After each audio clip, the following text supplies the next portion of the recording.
Hello, everyone. This is JD Calderon, and this is of Mice and Wolves. Ow! I'm Rob Multari, and this is the show where we workshop other indie creators' issues that they may be experiencing in the indie industry. So let's, without further ado, let's bring on our guests. Hi. How you doing, Carmelo? Very well, thank you. Great to be here, guys. Thanks for having me. Oh, you're very welcome. Thank you for coming on, and tell the good people about yourself. And Sure. What you do. So I'm Carmelo Chimera. I was the founder of Chimera's Comics, which was a chain of comic book stores in the Chicagoland area. I ran those stores for 11 years while I finished law school and then eventually became an attorney. I'm now the managing partner of the corporate and transactional group at a small law firm. And I've become a comic author, small press publisher, film producer, writer, and director. I've written and directed 2 feature films. I've edited and published 2 graphic novels. And so the creative stuff is where my passion really lies. You might have heard of me. I was famous for 10 minutes a couple years ago when I gave away one of my stores in a contest like Willy Wonka so that I could focus on my film career and on my comic writing. So Chimera's Comics lives on as my small press publishing house as I pursue writing in comics and in film. And you must be apparently the master of time to be able to accomplish so many things in such a short time. I am the master of time and space. Yes. A college professor once told me, Carmelo, you seem to experience 3 full days in what to the rest of us is a single 24 hours. yeah, very little sleep, I would imagine.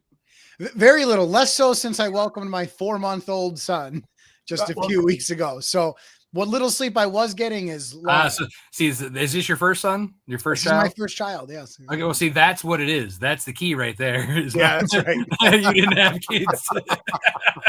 well, congratulations. Thank you Congratulations. very much. I appreciate it. So, I before starting this comic book endeavor, I had 3 under my belt. So oh yeah, that'll take some time up, right? Yeah. I also have some pretty profound mental illness to thank for my energy. The mania really helps with those sleepless nights. I mean, I wish I could zap some of that because man, there's days where I'm just like, I have none left. Yeah, I get you. All right. So okay, yes. Lynsey, Jayel, please tell the good people about yourselves. Go for it. All right. I'm Jayel Draco. I am the co-founder and lead designer for Oneshi Press. I'm a comic book writer and illustrator. I also write and illustrate novels and other kinds of materials. But yeah, this is my mainstay. I am Lynsey G. I am also the co-founder, I guess, of Oneshi Press. I am the sort of editor-in-chief. I like to call myself a word person. I write all the things and I edit a lot of the things. And basically, if it comes down to words, I'm your guy. Lynsey's also a production editor for Penguin. Yes. Penguin Random is the largest publishing company on earth.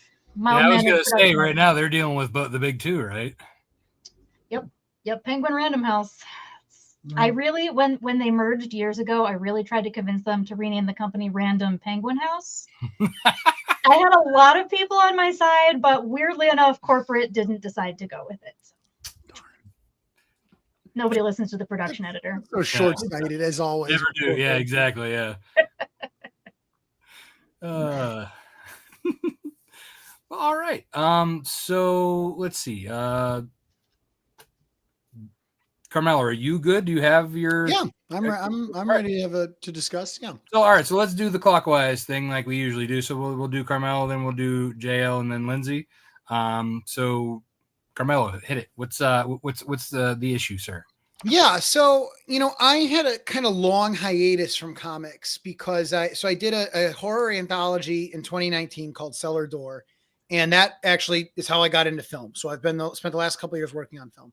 I got back into comics with an anthology called Pots and Panels recently that was fairly successful on Kickstarter. Mm-hmm. And now I want to use that to help springboard my next comic project. And I have a project and it's done. it would be my first single issue comic. Everything I've done so far are graphic novels, right? So, and I promise I'm getting to the question. This is just the background. So of course, yeah, this is the good stuff, the meat of it. Right. So, I think in the past when I've done these anthologies or I've done these bigger graphic novels, I had the benefit of a lot of content from the work itself. I had the benefit of being able to give large samples of the book without giving it away. I think I had like a 50-page preview of Cellar Door because it was a 150-page book. So there was a lot to work with. This is my first, floppy.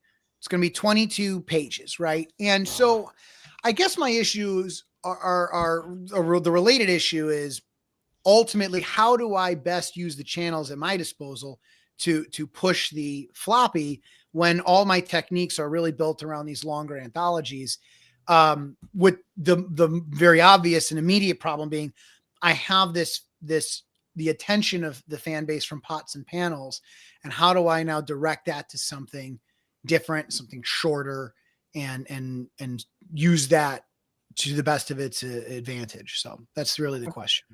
Okay.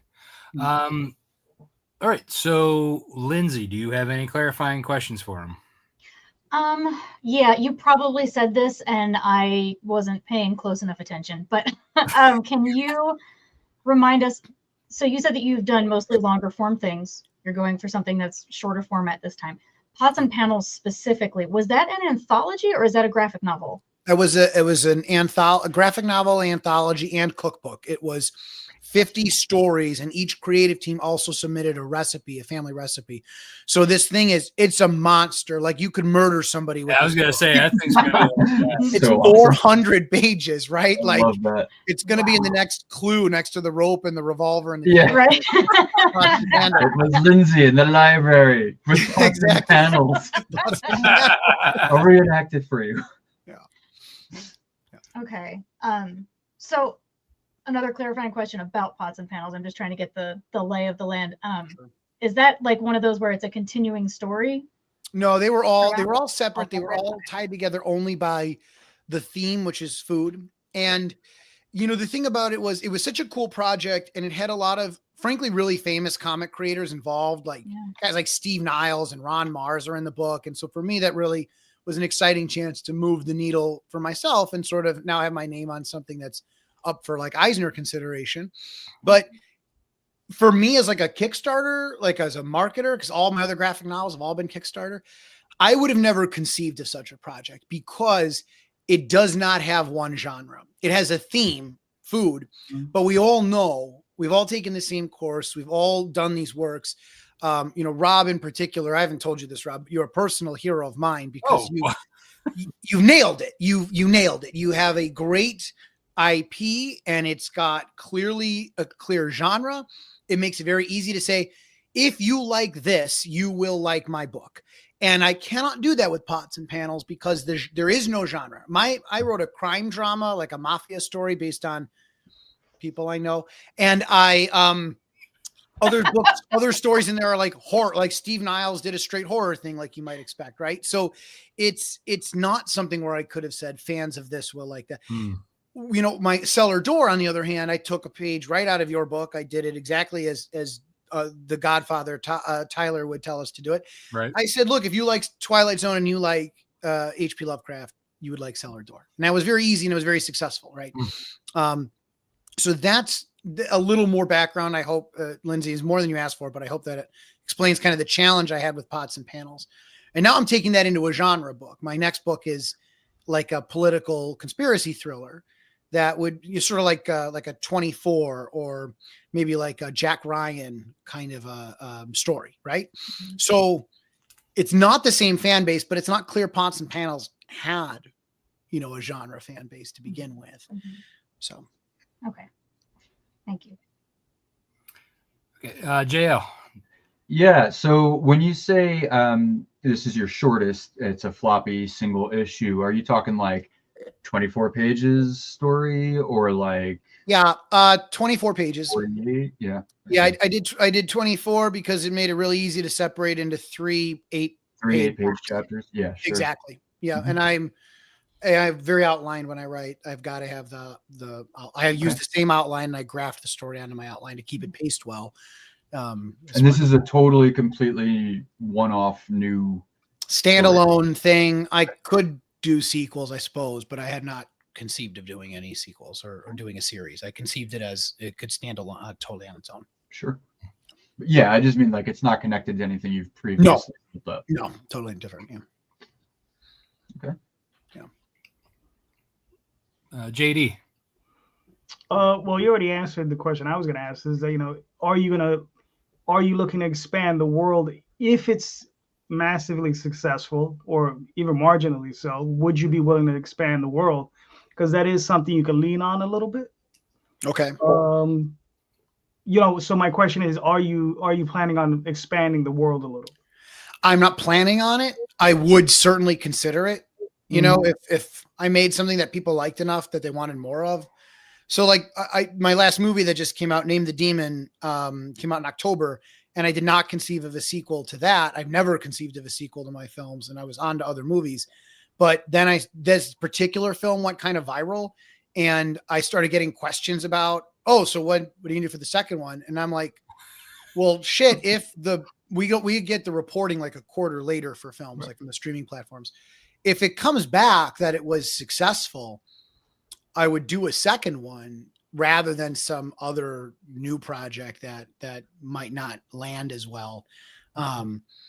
You know, it sort of seems like a luxury to me to do sequels. Now, again, and I sound like I'm trying to get a date with him, but Rob is also nailed this in his work with his Nightwolf comics, because you've rolled one into the next, into the next, into the next, and that is where I've come to believe that is where the biggest success can come really in any space. You know, there's just so much content out there that if you just make random bullshit all the time, like I do, then it's very hard to build a fan base around it, you know, unless you're like especially charismatic or good looking, which, you know, fortunately I am. But for the rest of us, it's very difficult. Rob, on the other hand, is it 9? Yeah, I'm ugly, so I have to do it. You just lost your date, Carmelo.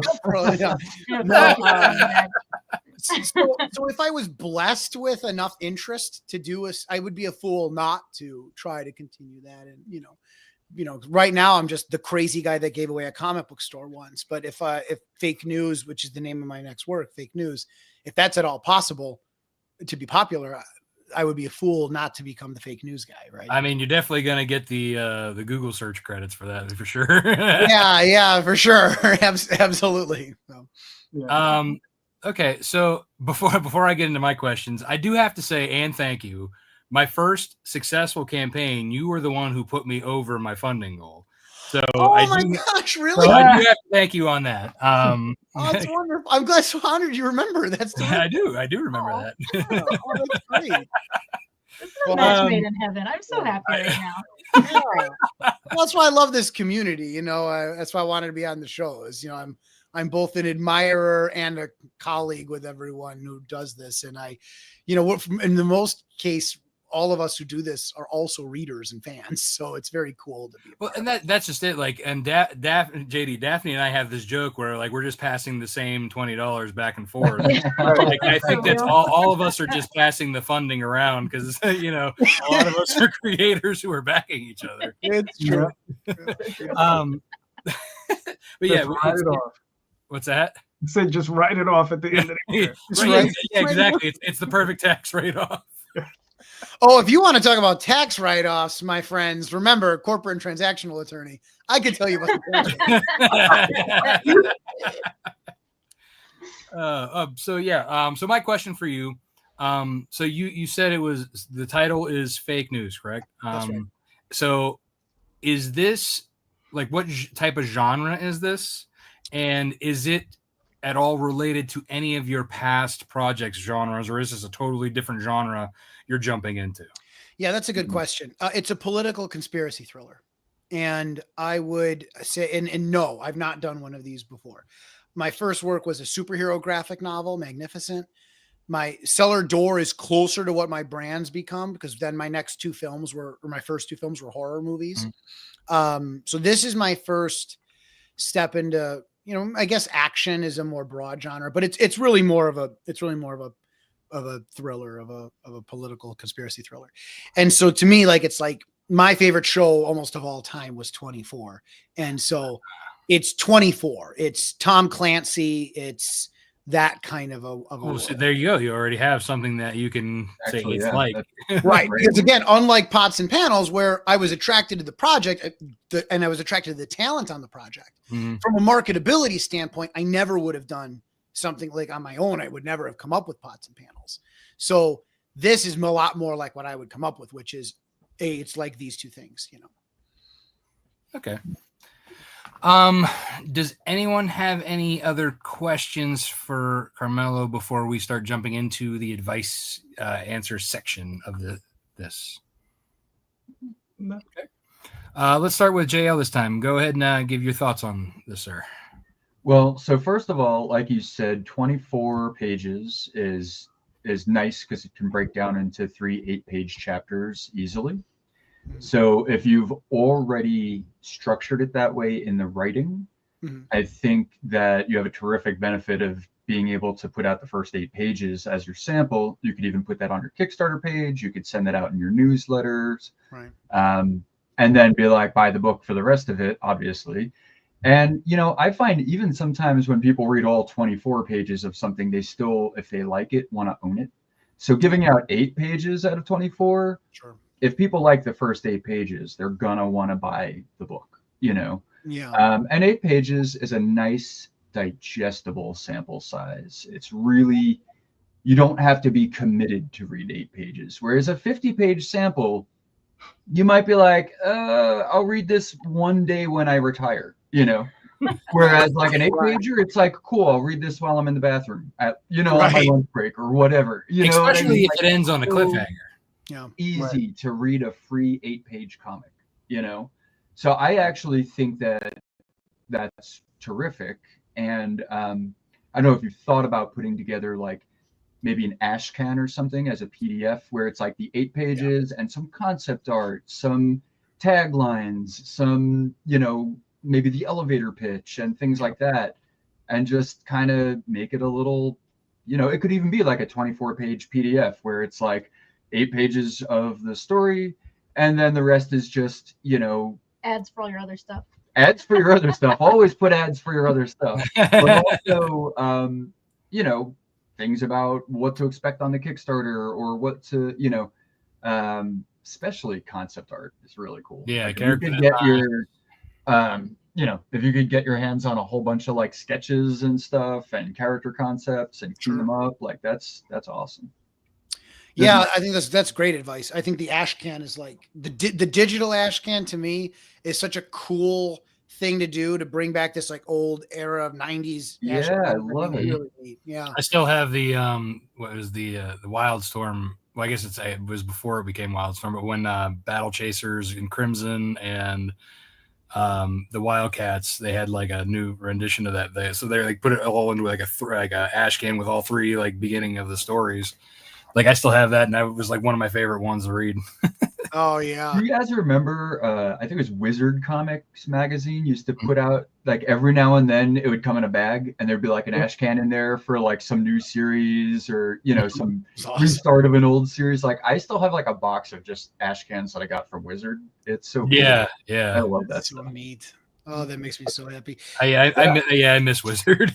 I really do. Yeah, they're like little treasures, If I can ask a quick follow-up to your point about the ash can, I had toyed with the concept of giving away the entire book 3 pages at a time and using that as the lead magnet and being like, sign up for my email list. You'll get this free comic. I'm going to send it to you in 8 parts. And at the end of it, I'm doing a Kickstarter. If you liked it, you can get yourself a copy and just straight up give the whole goddamn thing away. Thoughts?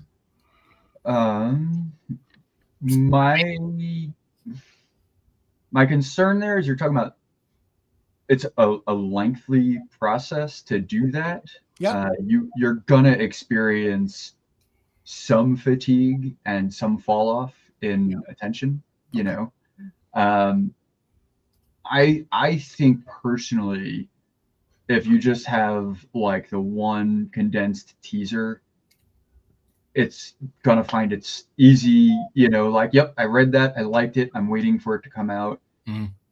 I just think people have the attention span of grapefruits, and especially with TikTok.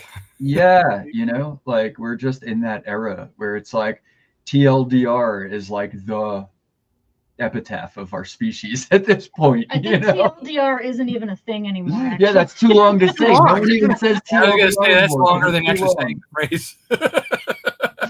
To piggyback on that, the idea of giving it all up, since it is a standalone issue, you're basically giving the whole thing away. Yeah. Like when you're giving an issue 1 away of a series, like I do, or like I'm sure others do when they're having signups, that's that's getting you hooked on the series. Right. So it's okay giving the issue away because you've got 9 more night. Right, exactly. Then they're coming back for issue 2, 3, 4. But like, and plus, when you're doing the issue 2, like Kickstarter, you're getting the issue. Like if you do a catch up tier, right? Or like actually, this is more. It works better for issue 3. So if you have 1 through 3, but you're giving issue 1 away, they still for the catch up tier have to get 1 through 3. Yeah, that makes a lot of sense. But yeah, no, the 8-page ash can following up with Jayel's really is good. I did for Snowpaw I put the 9 pages up on the actual campaign. Okay. Like so people could read the first 9 pages, and that 9th page was a cliffhanger. Mm-hmm. So it was basically like, no, I need to have more after that. Yeah. So that's genius. I wonder if I should take a look and see if page 8 ended on a sufficient cliffhanger, and or if 7 or 9 or whatever is better. Yeah, exactly. I mean, because you're not giving up half the book, but if you're giving up enough that like now you got them hooked and they want to come back for more, that's when they're like, oh, I need more of this now. Yeah, that makes a lot of sense. Props to my friend Dan Doherty's book, Touching Evil, which he paced exactly like a television show. And every like one of the 6 chapters in each book, or 7 chapters, whatever it is, every one of them ends on a cliffhanger. Mm-hmm. He could have given away, 1 second. I think he probably did give away like the first issue and then the first chapter because he didn't do them as issues. To your point, the cliffhanger was built into his pacing, knowing it was designed to eventually be adapted into TV or something. Similarly, if we knew we were going to adapt something to an ash can, timing a cliffhanger in the writing stage, actually. So I don't know if I had that foresight or not. I have to go back and even look at it and see if I think it's a strong enough cliffhanger. You did say you kind of thought about it broken down into 3 parts, right? I sure did. So I can definitely say it's yes, it's going to be natural that 8 pages. Your 8th page is probably going to have a good break. It's almost like I feel like it's like an autonomic thing that you do when writing. If you break something into parts, you're gonna break it nicely on the fraction. It's a good point. That's a good point. Yeah. And to dovetail what I was saying into what Rob was saying, I think also don't think of it as redundant to have 8 pages on your campaign as well as an 8-page ash can that you're sending out in emails and links to wherever, like, because you're gonna have people that find your Kickstarter page that aren't on your newsletter or whatever, and you're gonna have people on your newsletter that might not go to your Kickstarter campaign until they already see that they like something. So I would personally consider doing both. I really like that idea, and I saw we had a comment from the audience suggesting I give away the issue in black and white and then have the final in color. I think that's really interesting. Interesting idea. I think that is kind of a cool thought, is like, hey, look, the finished thing is different or better. I would balance that with still wanting to give a color preview, because I would want the ultimate backers to know what it is they're getting. Right. I think that's really important to set expectations, but also to get them excited if it's something that's truly, if it's showing them a final product, or even if, like I said, it's just a couple pages, having the lettering, everything, like that's to show them exactly what they're going to get when they open that book. It's like going to a retail store and opening up the floppy for the first time to check out. Right. And they tell us that even. Sorry, go ahead. Oh no, I was just gonna say everyone wants to do that, right? Like at a retail store, you got to open it up and look at the art. You're not gonna read the whole thing right there, probably, because you have those campaigns that are just covers and they don't have any inside pages. And then when you get them, the art's dramatically different. Like you don't even have like the actual inside art as a cover anywhere. Like, you know, those are the ones that are misleading and kind of, you know, deceiving. Whereas like, you know, you want to actually, you know, and that's one of my biggest things at cons and when I'm doing these shows or whatever, when I'm live, I'm like, hey, the inside's just as good as the out. You know, you're getting what you pay for, you know, inside and out, the whole thing. Yeah, I think that's really important because they even tell us that when if we're pitching to a publisher, is that like you should show the publisher what the thing is supposed to look like at the end. You know, if you're pitching a color series, show them a color series. So I think the question we got was a really interesting one because I think this is a really worthwhile discussion. But I think my sense in the end is that the Ash can't, or at least some of it should show, hey, this is final art. Yes. Yeah, you should definitely, at minimum, if you're going to give away the book in black and white, at least the first 4 pages show them in color. You know, so at least that way they'll get a sense of it, of what's going to happen. Because or even like what you were going to do in the Ashcan with the 8 pages or whatever, like that could be, that way you don't have to do double duty. Right. It's right there. Well, and I like, to your point about double duty, I like repurposing content.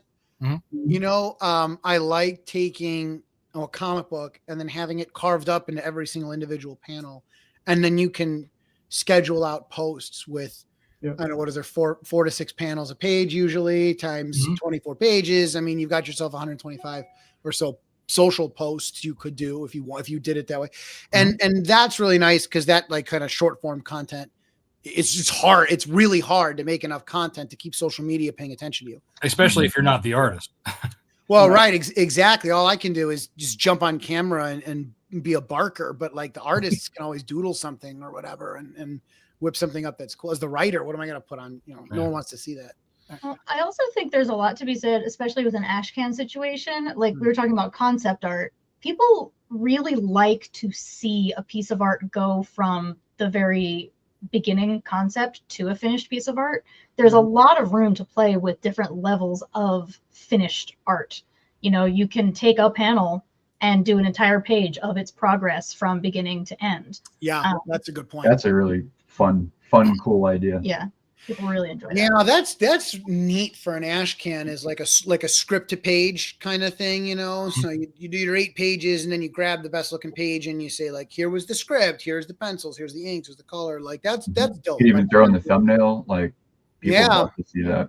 Because then it feels like you're that sense of like being a voyeur on the development gives you a little bit of feeling of investment, like you were there for it, you know, somehow. Well, that, and there's a story there too behind, like, because especially if you work closely with the artist, like I do, you know, like you're working together to make the pages end up to be the best they can. So sometimes they change between script to lettering, right? So there's a story there as it is. So you're like, oh, well, this is how the script started. This is how the drawing process went. We decided to change it up here, and then we had to adjust the lettering. Yeah, exactly. Yeah, I know. I always enjoy it. I mean, maybe that's why I got into making them, right? Like, I love the DC Comics Absolute editions that started showing all that stuff in the back. It's really cool. So, you know, and I feel like sort of all of what we've said is a different way of saying like it may be a floppy, but there's enough story there to make an entire campaign around, no question. I think that's a really nice way to put a bow on it. I'm glad you said that because I think that does sum up what we were trying to say, and I think that's a solid takeaway. You know, it's nice for me thinking, okay, I can do it with less content. So. Yeah. I mean, like, you know, people start with number ones all the time, and sometimes they move on. Sometimes they do have a plan to be just a single issue. I mean, there are Frank Martin. He's a perfect example of one-offs. Like he does those single issues and move on all the time. Yeah. You know, absolutely. Yeah. And he's one I've even wanted to, I've talked to him in the past about doing like even like a crossover thing, which I think is what after this fake news business, I think what I see myself doing next is I like the idea of crossover comic books to like start cross-pollinating audiences. And I always love team up books. And so he and I talk because he does Modern Testament, right? So we talked about doing something like that with Magnificent. So yeah, I think that's a really good point. That's a really good point as well. I've done some fun crossover art with Rob. Yeah. Yeah, that's one of our favorite Right? things to do is when we're running together, we like to do, throw our characters in together. Just, like you said, everybody loves a good crossover, right? Yeah, it's fun. Yeah. Really neat. All right. Well, guys, I really appreciate the advice. I think that was actually really helpful and also very encouraging. And I want to thank you guys very much for the thoughtful comments on that. Really. You're very welcome. I just wanted to, sorry. I actually wanted to go on a little bit more at length there. Well, by all means. Yeah. Hold on. Lynsey and I have to duke it out. Like free Finish this. Well, so I'm sort of stepping on my own toes here because I think that this is actually the question that I wanted to put to the group that I'm sort of now answering. So I still don't know what I'm going to have to come up with a new one then. Yeah. but I heard like early in your question, you were talking about like just writing a bunch of random crap. Right. And having a hard time figuring out like how to position this genre wise in relation to other stuff that you've done. And I'm someone who does similar. Like I've published poetry, nonfiction, journalism, comics, graphic novels, and fiction. Wow. I just kind of write what I want to write. And it is hard to be not like a hard genre. This is what I do. This is what I always do. And but I wanted to encourage you to try to get a little bit of like a zoom out on the work that you've done and find the common threads that do tie all of your work together. Because it may not be a genre, and the comics field is very genre heavy, but you do more than comics. So look at everything that you've done, and it sounds to me like the thing that unifies all of it is that you like a thrill. You like getting people's heart rates up, and yeah, that's right. Anyone who's personal friends with me can attest to that too. Right. Anyone who's tried to lift pots and panels. I'm getting a vibe. But I think that especially I'm also someone who tends to write longer stuff. I have a hard time writing very short pieces. But as someone who writes longer stuff, I feel like if you care enough about this 24-page short comic, this one-off, to put it out there on its own, that means to me that the story you're telling is just as meaty and just as good and will deliver just as much as all of the longer things that you've put out. And the people that have consumed the things that you've put out already know what they can expect from you and what they like about what you make. So like the common thread is you as a writer. And whether you're doing, a Tom Clancy style or an Edgar Allan Poe style, they're coming for you.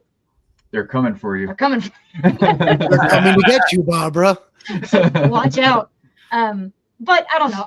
This is like sort of. No, that's wonderful. That's like the most empowering thing anyone's ever said to me. Like that's really All right, Lynsey wins. I'm going to bury my comment. All right. And that's like the dream, right? Is like that you get enough folks who like you and the stuff you do that they'll keep coming back, and I think especially with my hiatus and then switching form medium, from comics to movies, I think I've struggled with, and then I had, frankly, COVID hit me pretty rough. That whole era, I was like kind of off social media. I just like couldn't even with that stuff. And now I'm like trying to get back into it and trying to build those relationships and honor those relationships with readers and with fans, some of whom are our friends and some of whom are family, some of whom are strangers, right? But still honoring the fan side of that relationship as someone who consumes what you do, and wanting to have faith in that and wanting to build that and nurture that and see that grow, chasing that mythical, 1,000 backers that will always back everything you do because they love you and they love your work, right? So that takes time to forge those kinds of relationships. So that was very encouraging, is to say, look, on whoever's out there who likes what I do, on that rock, I can build my church. Well, but you also have the comics community too behind you. Like you're not just relying on backers, whether they be friend, family, or stranger. You can lean on us as well. One of the biggest tools in your tool bag is that you can pull out the pull quote, right? So that's like, for example, Lynsey gave me an amazing one and I even like incorporated it into my pitch. Oh, wow. Yeah. like that, like I said, that was for Snowpaw issue 1, and like you can do that. That's another thing that you should do for this is having pull quotes for, pass it to people. You said it's already done, right? Well, you have a bunch of people in the community who could read it. Throw the best ones out there, That's a really great suggestion. Yeah, I just did a pull quote for another. You and your writing, as opposed to like just one project too. You can build up that brand that way. Yeah. Mm-hmm. Yeah. That's a good point. I saw that recently. I saw some. You know what I was reading? I was reading a John Grisham novel. Actually, I was reading one of his less popular novels called The Litigators, which my sense is they didn't, have as much fanfare. Yeah, it's a terrible title. It's a terrible title, and it's not his normal title. It sounds like a really bad Arnold Schwarzenegger movie. The Litigator. You've been limited. I can't even say it. You've been litigated. Well, if there was anything that could make the Code of Federal Civil Procedure interesting, it would be Arnold Schwarzenegger's accent. But my point is, the dust jacket of the book, I noticed, only had quotes about Grisham, not about that book. And I don't know if it was a timing thing about its release, or maybe it was just not one of his better received books, but they didn't. Yeah. There was nothing. Oh, The Litigators is going to be the next Pelican Brief or whatever. That was like pure marketing right there. They knew what they were, and I enjoyed it. But I probably was his target audience, which is like a lawyer. Stay tuned for his next riveting read, The Judiciary Branch. But okay, I'm gonna insert myself again here. For Penguin, I work on the mass market reprints of Tom Clancy novels. I literally was working on one this morning. Okay. Oh, fantastic. Tom Clancy is dead. He does not write any of the books that come out under the Tom Clancy heading anymore, but they all still start with the words Tom Clancy. And at least half of the front sales, which is, like the quotes when you are flipping through the beginning of the book, are all about how great Tom Clancy is. Even though the book is written by some other dude. You're breaking hearts, Lynsey. I'm just saying. Like, Lynsey, what are you going to tell me? Santa Claus isn't real? Alf is a puppet. Alf is a puppet. Nothing matters.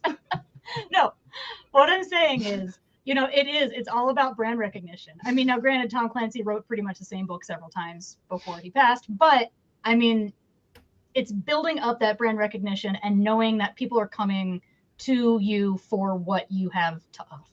And I think that pull quotes are specifically really good for that. Thank you. That's really and could be really cool in an ash can as well. Mm-hmm. What I'm hearing is you all volunteered to do my pull quotes. Is what Absolutely. I'm hearing. Yeah. Again, you have the community behind you. Well, you guys really are a fantastic community, and the advice and encouragement is very well taken. And if you guys ever need pull quotes as well for whatever my name is worth, I'm sure there's 2 people who've heard of it. I'd be happy to give you a pull quote. You got at least 4 right here. Honestly, a good pull quote is good, even if it's from like Joe Smith. Like, it doesn't matter, like if it's giving relevant information about what's good about your work in a soundbite. It doesn't really matter who it's from. Like you can make up a name. It doesn't really matter. At the risk of sounding like shamelessly self-promoting, which, we all always have the secondary ulterior motive. On my Name the Demon Kickstarter campaign, I put my favorite reviews of my films. So like Amazon, we got a pretty good number of reviews. And my favorite review was, I peed my pants. And I'm like, you're like, as long as it says something about the work. And I'm like, it says exactly that definitely says something. It says it all right there. So, all right. So I think, Carmelo, you got yourself some great stuff. I'm honestly I thought there was a lot of great points. Everybody did great. Lynsey, Jayel, poor JD hasn't said a word. No, I'm fine. I think you guys covered it. You guys did a great job. I mean, I was just like, fair. So yeah, let's, I think we got a good one here. Let's cap it. And then let's go with, all right. So JD or Jayel or Lynsey, which of you want to start first? You have a good. You got to pick. Don't put this war on. All right. Well, we'll go. Like I said, we'll do the clockwise. That makes it easier. So Jayel, it's you first, sir. What do you have for us? So okay, one thing that we're like right now, we have Side Quests, which is our 14th comics anthology live on Kickstarter. And so we've been doing these for a minute now. but it is an anthology, and we do kind of have we have a theme. So side quests is the theme of this anthology, a single word, and each anthology, we've been doing that for several anthologies now. But really, what we're selling is this collection from Oneshi Press. It's Oneshi Press's next collection, and what we've been trying to build is a sense of faith in our curation style, right? It's that we pick a certain type of stories. It's going to feel a certain way. You liked the last one, you want to get the next one. The difficulty there is it's a really slow grow of people who have stumbled upon it, and then they get it and they like it, and now they want the next one.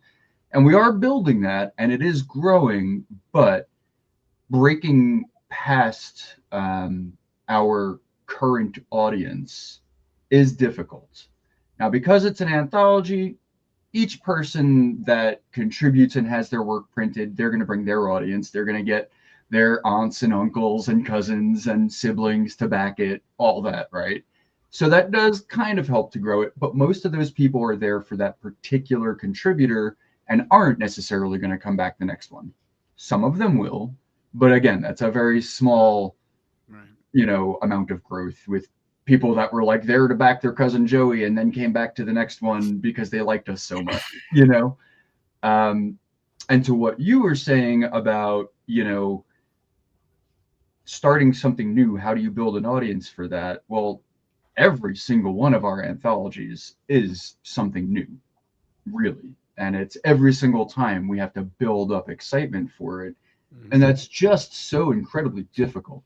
And I'm wondering if anyone, has advice on how we can continue to do what we're doing, but maybe some like strategic ideas that can help us grow better or get people excited about it more, or B, incorporate some pivot moving forward on structuring our themes in a way that are more,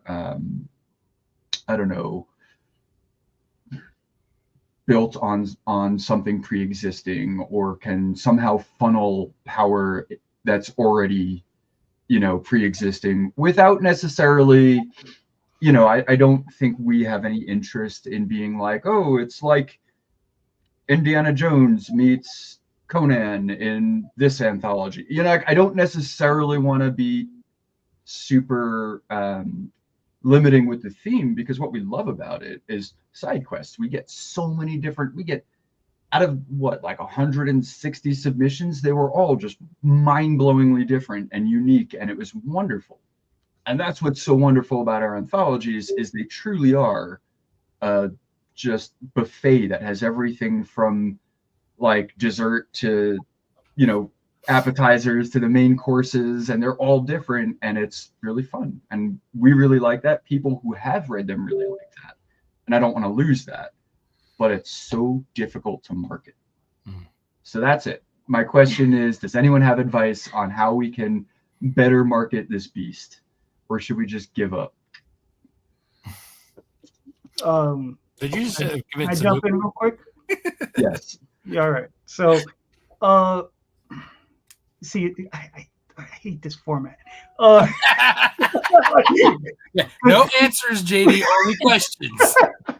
Clarifying questions. Yes, I know. Clarifying questions. So my question to you is, are you advertising this product book outside of the normal channels, right? Are you outside of, I don't want to give the answer, right? So are you literally like, we know where we all pretty much, we're on Facebook, we're on Twitter, we're on Instagram, God knows where else, these various places that we all meet up and talk. But are you looking outside of those places to maybe find a newer audience? I have more to say, but they're all answers. And well, I can at least answer your clarifying question by saying, we do have a small but growing Discord community, and I am a member of quite a few other Discord communities. I'm always talking about whatever our upcoming and current projects are there. I'm also doing that on Twitch. I regularly work on, materials for whatever our upcoming and current projects are. I live stream it every Tuesday and Thursday. I make like a short ad and put that on YouTube and on Facebook and on Twitch and on Twitter and on Blue Sky. I'm on a lot of groups on Facebook, but I think that's and our newsletter. I mean, our newsletter is our backbone. But I think that's it. I don't know if there's like other less conventional things that I should be considering, but maybe that'll be your answer. Section. Yeah. So in my clarifying remarks, that's what we are doing. Right. So, Lynsey, you probably already this is partially, you're with him on this situation. So I'm assuming you don't have any clarifying questions. I feel like I know the answers to any question I would ask. Fair. Maybe I don't. But I'll Okay. We'll skip Lynsey. Carmelo, do you have any questions that you'd like to ask before I jump into my questions? So many. So ask them all. Let's with this. Last year in December, you did an anthology called Becoming, and you called it Becoming, the 11th comics anthology from Oneshi Press. Now, as near as I can tell from all of your campaigns, this is the first one where you tried to rely on your own name brand. Everything else was Tarmux, Cthulhu, Coffee Comic Cup. Tracy Queen was an NSFW comic book. You have a dark speculative novella from Dwayne. You said the genre, you said the type of book. Then you had Becoming, and that looks like you did, about $7,000 or so in your campaign from almost 160 backers. And you're doing now side quests almost 1 year later. You've got 110 backers so far. You're doing great. You've got 3,800 and counting. Okay. What I'm looking at is it looks like these other, I looked at like Dwayne, and you did far less with it than when you relied on your own brand. So Dwayne was prose, and it's a completely different audience. Okay. So and that it was a short totally novella. So that we really did not know what we were doing there. That was like an experiment. But also because it's a prose novella, it was a lot cheaper to print. So we actually probably made more profit on that, ironically. Right. The irony. It's like we didn't have to pay for art or lettering or flatting or inking. Sure. The printing itself was cheaper, like the shipping was cheaper. Yeah, that makes sense. It's weird. I mean, I guess basically what I'm seeing here, and I want to know what the question is, do you feel? I'm seeing remarkable consistency amongst your campaigns when it's you and your brand. I'm looking at Destinations, for example. Almost under 190 backers, $7,200, right? And then we've got Becoming, $6,800. Side Quest is trending toward $5,800, which I think you'll beat the trend. So do you find that's the case, that you've got that consistency and you feel plateaued there, or do you feel like it's an uphill battle every time you do it? I think the feeling of it being an uphill battle is lessening just because now we have a sense of what's par for the course a little bit better. And a lot of that feeling of it being an uphill battle is anxiety and stress, right? But I still feel like even when we pull out the tried and true tricks of the trade, wow, that was quite some alliteration, sorry. There is a feeling of plateau, like $7,000 is about what we can expect for an anthology. And with our co-op model, we're sharing whatever is past goal with all of our contributors. And I'd really love to be able to give people a lot more, because they're giving us their faith and their trust in their stories. And granted, they are getting their works published. They are getting contributor copies. They are getting wholesale copies. They are getting at cost copies, and we're doing everything we can to promote them. And some of them are getting extra work out of it because of that, using this as portfolio pieces, etc. But I really would love to be able to start writing bigger checks for people. It just, supporting the community that supports us feels important, and I want to get past this plateau. Okay. That's interesting. And if you had to tell me what you think the problem is, what would you say is your biggest hurdle to reaching new audiences? Objection. He's leading the witness. He's litigating. He's litigating.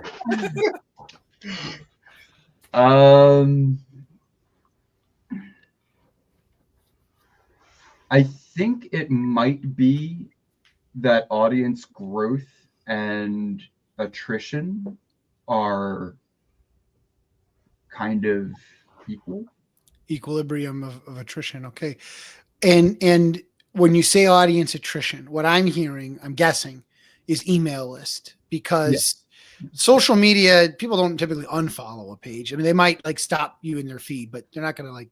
Well, and algorithms might stop showing. The algorithms might stop showing them, right? But there's no way we would know those things, right? So you can see your email list go up and down, and you can see we just started the conversation with saying your backers are pretty consistent. Actually, it looks like the number anyway. So the question then is, right, if it's the attrition and the growth is balanced, what do you currently do to grow the list? Every now and then I'll make posts about like free opt-in materials, like free anthology, free comic book templates, free, comic sampler, free issue ones, and just kind of do like spread across the internet, post everywhere that I can think of. And usually when I do that, we get a whole bunch of extra subscribes. In the past, we had even done some boosted posts on Facebook or advertised some posts on Facebook. And, when we have the budget for that, because usually those work better when you keep them running longer, right, with a significant amount of money per day, it does help to get us a nice growth in our list. But we just, a lot of times are scraping by and don't really have that extra capital to put into advertising necessarily. Right. I mean, if I had a surefire way that it was like putting, $500 in here will make you $5,000. Like, yes, I would do that until. Of course, I had we all would. We all would. Yeah. But, interesting. Okay. Yeah. Those are my questions, Your Honor. Okay. So all right, have you looked at other anthologies that have done like big numbers, like successful, like, obviously like we got Travis Gibb doing all of his Cthulhu Invades. You got Clay Adams doing his Nightmare Theaters. You have Tyler James, the master of Kickstarter, doing his other anthologies he's done, or even some of the other ones, kind of like John Eddingfield and Ryan Kroboff. They've done their anthologies as well, and they've all been successful in their own rights. Have you like kind of looked at any of those to see like how they've marketed it, how they where they're pushing, or are they going to specific groups, or just kind of like trying to take the idea, like as a community we all share what we do often. Sure. So have you kind of like scoped any of those out and asked anybody? I don't think I've actually really asked like, hey, how are you doing this, to anybody, like point blank, to be honest. But I do, I often get this sense that the ones that do like gangbusters, as we'd say, are, often built on the back of a strong pre-existing IP that is in public domain that people already know they like. Mm-hmm. And that's just not what we're doing. We're trying to do something where people can get their own unique OCs out into the world and then retain them, creator-owned, comics. And I think that too is what, like, so with Clay Adams with Nightmare Theater, there was just the theme was it was horror movie-esque stories, but they were all our own. Like, so I participated in number 2. I'm actually not very familiar with that. I need to check that out. Yeah, Clay, he's done 3 of them with David. I'm totally drawing a blank on his last name, and he's going to kill me, I'm sure. David Schrader. But they have 3 of them, and I participated in the second one. But the way that worked was the same, similar to how you do yours, is that everybody brings their own story, brings their own characters. They're able to, like for me, my 8-page short, I'm able to take that and reproduce it now any way I want to do, use those characters or whatever, that kind of thing. That's awesome. Yeah. So like, but it's like, again, the only cohesive theme was the only thread that tied everything together. There was no, and the 3 of them were very successful. And again, I think part of it is too that like Clay has a decent following, with his books, Sure. as well as like David, being out in LA. I think he has a decent network as well. But once I think a lot of it too is relying a little bit more maybe. How much do you rely on your network of creators that are in the books? Like I know you mentioned that they kind of bring their own, but how much are they actually marketing? So, I mean, That's a huge question. we have like a separate email tag just for our contributors. So we have like weekly emails that go out just to the contributors, trying to coach them on what they can do next to market it to their audience, and explaining that if all of our contributors are marketing to all of their audiences, this is going to do really well for everyone. And we're always giving out tips and tricks on marketing. But at the end of the day, some people really commit, and some people are like vampires, and the word marketing is their garlic.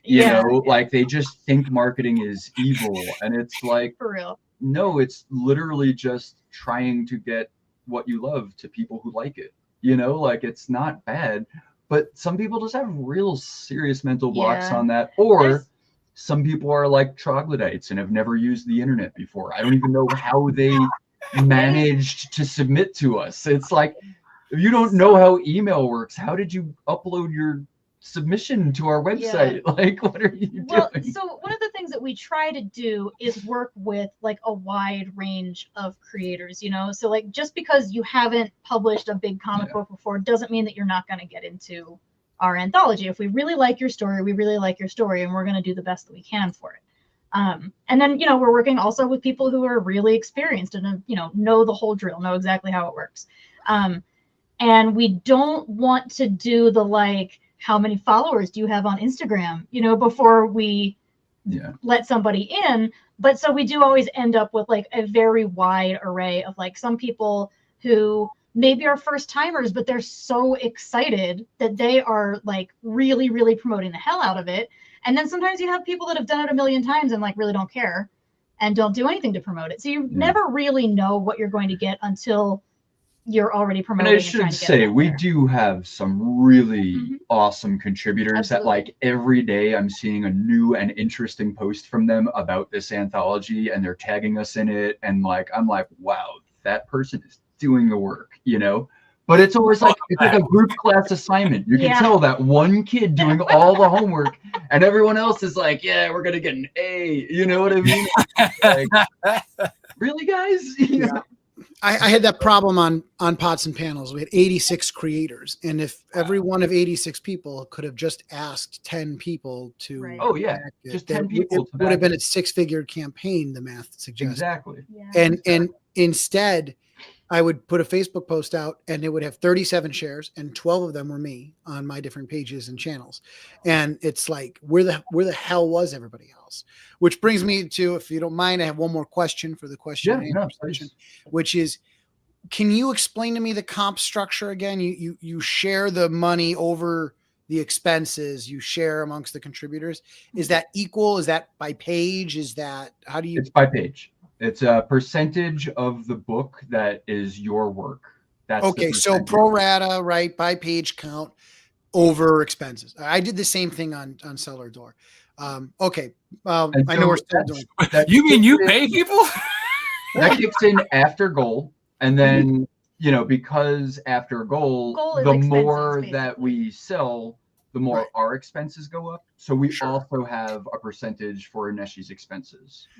Yeah, that makes sense. You should, if anything, you should also be charging a percentage for running the campaign, not just your Mhm. expenses. Like your time is an expense, and Kickstarter takes 5%. Credit card takes 5%. If you took 10% for doing the work of running the campaign, you should. I think I have. All right, so I'm sorry. I know we're still doing Q&A, so I'll leave it at that. I think if does everybody clear? I got one last question. Yeah. All right. So here's the thing. I heard you guys. I heard you recently say that people are putting in their OCs in there to help promote their books, right? To help promote their characters. Now, my question is to you: are you encouraging that, right? Because the thing is I personally, I'm a selfish SOB. I don't like. If you ask me to be in an anthology, I'd be like, maybe, talk to me in 6 months. I'm literally working on a lot of stuff. If you said, could you do a short story with Oswald in it? Then I'd be like, give me a couple weeks, buddy. I'll get back to you. Okay. You understand? So that's where, and then the thing is with something like with my character Oswald, I have a following. It's not huge, you understand? But I could probably tell, my guys and say, okay, look, I'm gonna have a 4-page whatever in this anthology, and I might get you 5, 6, 7, 10 people, who knows? You understand, to buy the book. So because they're not really gonna buy it for anything else but Oswald, but hopefully they'll discover a bunch of other creators in there that they're gonna enjoy as well. You understand? So to answer the clarifying question, I think somewhere in there have that maybe written, but I don't think we've been leading with that. And perhaps we're burying the lead. Maybe that's really appealing to both the contributors, as well as their audience. That might be a strong point. We have had a lot of people's other OCs come in and do, a story for one of our anthologies. But I don't think we've been leading with it. It's a good point. And that's actually pretty cool, like a short to just introduce your character to a new audience in our anthology. And you get to keep it, and you can reprint it in your own thing after 6 months from our publication. It's not a bad thing to lead Very with. Good as far as question. Wink. The answer is in the question. Oh, it's a good segue. I think if everybody is good, we can move into the answer stage. Carmelo, do you have anything for them? Yeah, I have a couple things done. So my first thought is, I think you answered your own question, is that paid advertising to promote your lead magnet is going to be the most efficient way to grow your list. And that's the most direct way to solve the problem you identified, which is that attrition is balanced with acquisition at this point. And acquisition right now is not scalable. It's you spamming the internet as best you can, trying to find places to post. That's a lot of work on you. It's admirable. It's exhausting. And that's my biggest problem, is trying to keep up with the content needs to remain relevant. And you'll always have a ceiling there. So you've mentioned, cash flow is a problem. First of all, I don't know what you define as a significant budget, but $5 or $10 a day, could get the job done, especially over time. And our godfather, Tyler, always likes to say, don't, have 20 different lead magnets. Find one that works and put your weight behind the one. And you can always change it up later. Maybe a year later, you're like, okay, it's gone as far as it's going to go. Let's find new people. But you have plenty of content to choose from. So that's not an issue, right?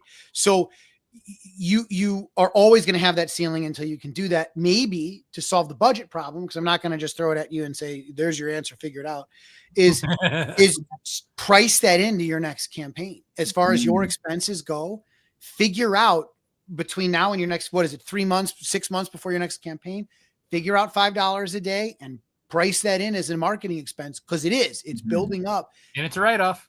Exactly. It's deductible. So I think that's my first point. Before I move on to my second, which is a little bit more complicated, Do you have any questions about my thought process there or anything you want to challenge? No, that sounds absolutely reasonable. Yeah. And again, it's just based off what you told us, right? Like we only know what you told us in the last like 7 minutes or so. And so it sounds to me like that's also at the forefront of your mind, right? Like you inceptioned that into my head with your answers. So I think we all know that this is the thing, right? Which brings me to the second point, which is the same, because I had the same problem on pots and panels.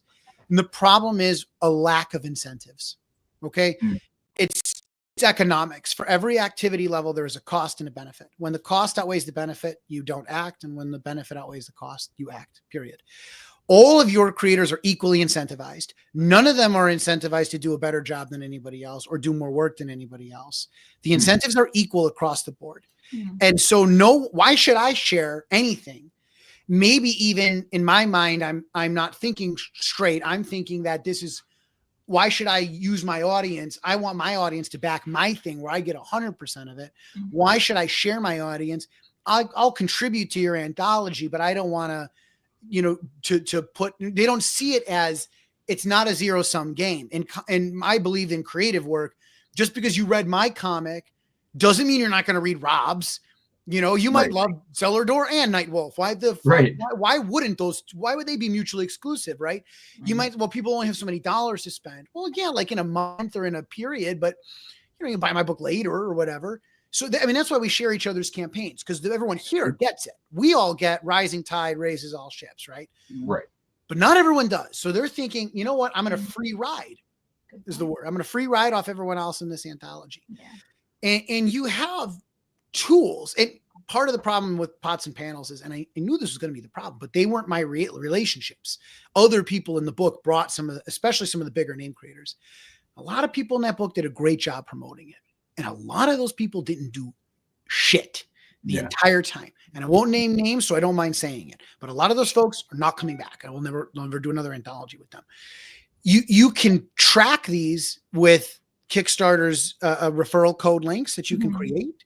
You can require it as part of your contract with them. You could say, look, you'll participate in the profits if you perform X, Y, and Z. And right now your deal with them is just give us the pages, give us the book, and you'll get a book.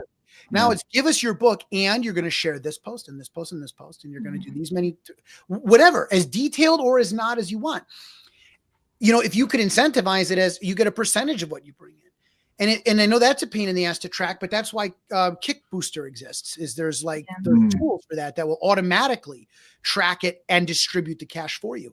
So you can be incentivizing the creators and say, look, if you want a piece of the pie, you've got to do this bare minimum. And if you want a bigger piece of the pie, you got to do X, Y, and Z. You can do anything you want, and we'll cut you in that way.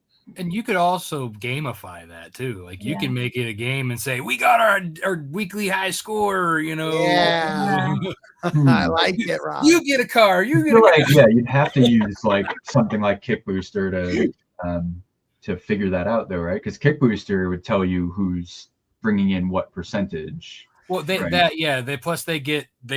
of allocate what they brought in, and they get whatever percentage you set it. You set the percentage. Kick Booster does it for you automatically. You don't need Kick Booster. You can do it with Kickstarter's referral codes, but it's just manual and a pain in the ass. And then another thing you've got to do, Kick Booster takes a small fee, or they charge a small fee or whatever, but it may well be worth it for the time. But everything does, Everything does. And I was never successful in business until I started delegating.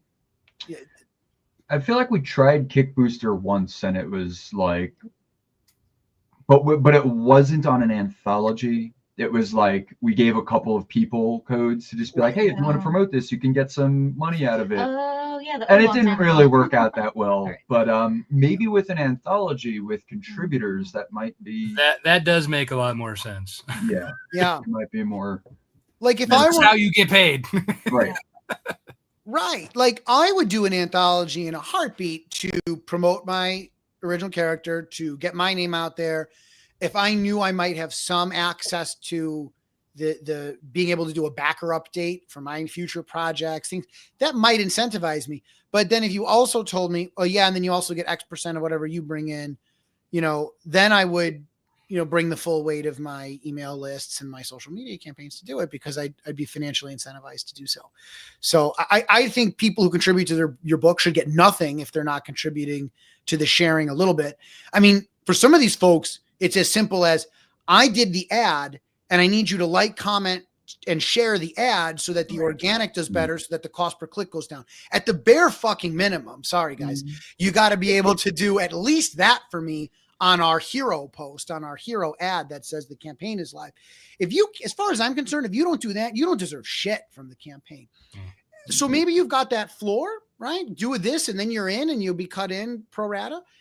And then you can even go higher by doing all these other things. The gamifying it is genius, because people love that. It is. Yeah. I will, I might split the difference in there and still have some inherent reward on top of gamifying it. Because I do also understand some people have, neurological conditions that make socializing difficult for them. Like we have creators with ASD, and creators with ADHD, and creators with OCD, and creators with, dyslexia, and other needs that make it difficult. And I don't want to punish them for rising above a challenge to be part of our anthology. Well, you don't have to punish them, right? That's different. It's just like, I want there to be, everyone gets something cool.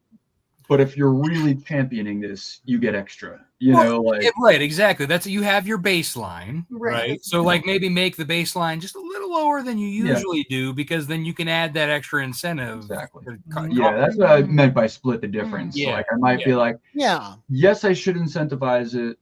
I also don't want to cut anyone out completely.